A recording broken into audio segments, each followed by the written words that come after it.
Hey everybody, today's video is going to be a contest entry for a contest that's being run over on the flip side, Vinyl Community with JC.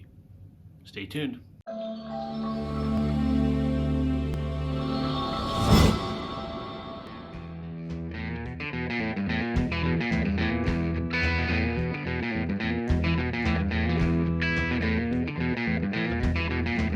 Hey Vinyl Community, welcome to Northern Revolutions. I'm Rob.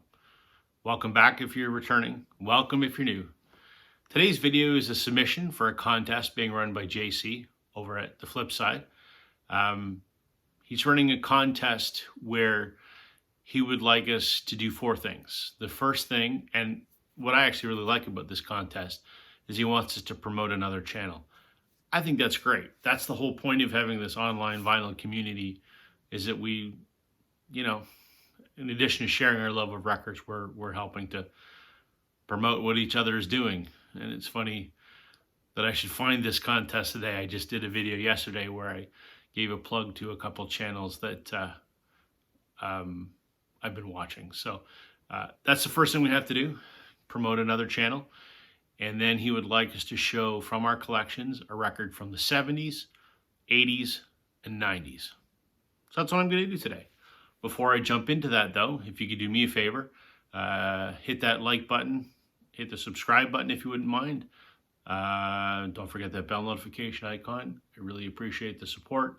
All the comments have been great. It's nice to see people enjoying what I've been doing. So jumping into the contest. So the first requirement is we are to promote another channel. So I want to put a plug in for a guy named Jeff. He runs a channel called Speaker's Corner. Jeff was one of the first people to sort of welcome me to the vinyl community when I joined a month ago.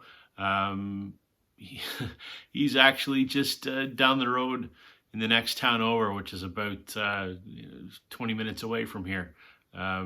He's watched a lot of my videos and commented, and it was nice when I first joined that, he was one of the first to sort of welcome me into the fold. So if I could do anything to return the favor, I'd like to put a plug in for Jeff's channel. I'll leave a link in the description.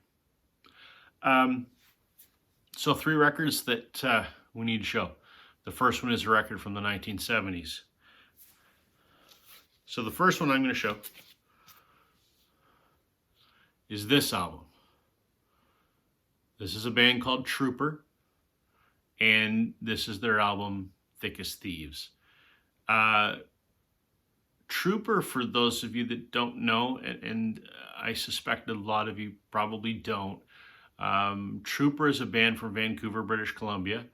They originated in the early 70s, and they're still around to this day, although I don't believe any of the original members are still touring with the band. But it was founded by Ray McGuire, who was the lead singer, and Brian Smith, who was the guitar player. And I mean, the closest parallel to these guys is they're like Cheap Trick. It's that sort of kind of rock. This was their fourth studio album, and it came out in 1978. It was produced by Randy Bachman from Bachman Turner Overdrive and the Guess Who. This had two hits on it. Round Round We Go, which was a moderate success on Canadian radio, and then Raise a Little Hell, which is really their only song that gained them any traction in the US. They had some other amazing hits. So if you like the Cheap Trick kind of rock and roll, check out Trooper. They've had some other amazing hits like Here for a Good Time, Not a Long Time, Boys in a Bright White Sports Car. They're fantastic. I got to see these guys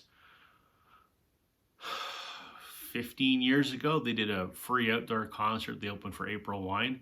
I didn't really care about seeing April Wine. I went to see these guys and they were fantastic. So this is my record from 1978.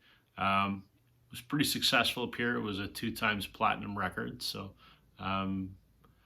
this is also on gold vinyl, which is kind of cool. So there's my record from the 1970s. My record from the 80s, I'm so glad I have this record. Not as much for the music as for the history that's behind it, but the music is still very good as well. This is a band called Crash Vegas, and this is their album Red Earth.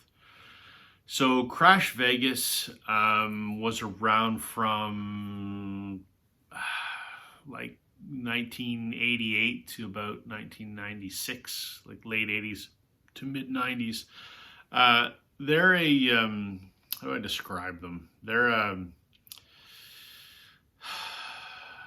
boy, I don't know. They're sort of a melodic folk rock, kind of in the vein of like the Cowboy Junkies, if you know who they are. Crash Vegas was founded by Greg Keeler and Michelle McAdory. Greg Keeler is also one of the founding members of one of my favorite bands and an absolute institution up here, Blue Rodeo. He joined this band at the same time that Blue Rodeo was forming. And shortly after he joined, they recruited a guitar player named Colin Cripps. As they were getting ready to do this album, they fired Greg. But it was sort of a peaceful firing. Greg sort of agreed, yeah, okay, it's time for me to leave the band. And he was busy with Blue Rodeo at the time, and that was a wise decision, as Blue Rodeo would go on to be one of the most successful bands ever in this country. So it was a good move for Greg. What's funny about this is Crash Vegas disbanded in mid-90s. Colin went on to join another band called Junk House, which is a fantastic rock band from Hamilton. And then ultimately in the late 2009, 2010, somewhere around there, he was recruited by Greg to join Blue Rodeo, and he's been with them ever since. So it's kind of funny how that comes full circle. But this came out in 1989. There weren't any great hits on here, but it's a nice sort of folk rock. Like I said, it's like the Cowboy Junkies or even 10,000 Maniacs kind of feel to it. But it's I just think it's interesting, being a big Blue Rodeo fan, that this is Greg does play on this as an additional player. I don't think he wrote anything on here. He certainly doesn't feature on this album, but he plays backing on a few tracks. But this is kind of an integral piece to the history of the Blue Rodeo puzzle. So, Crash Vegas. My album from the 90s, he was a monster. Alanis Morissette's Jagged Little Pill. You may have noticed a trend. All three of the artists that I have picked today are all Canadian. That wasn't on purpose, actually. I just pulled 3 records of interest out of my collection. They just so happened to be Canadian because I have a lot of that. But anyway, Jagged Little Pill.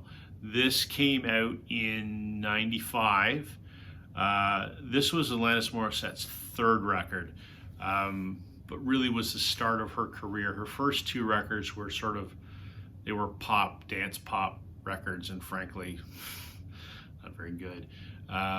She moved to LA, met a co-writer, and they put together a very angry, angst-filled record that became Jagged Little Pill, and it is a solid rock album.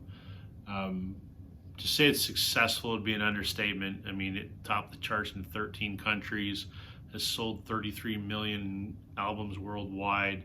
It's won 2 Grammys, won Album of the Year and Rock Album of the Year in 95 when it came out. Just a fantastic record. I mean, you would know You Ought to Know, You Learn, Hand in My Pocket, Ironic. I mean, there's some wonderful rock songs on here. So there's my record from the 1990s. So great contest, JC. I especially love the idea of promoting other channels. So hats off to you for, you know, helping us all spread the word about each other. That's wonderful. That's my entry. Good luck to everyone else that entered. If you could, again, I appreciate. Give me a like and a subscribe. That would be wonderful. That's all I have for today. I will see everyone again soon. Catch you on the flip side.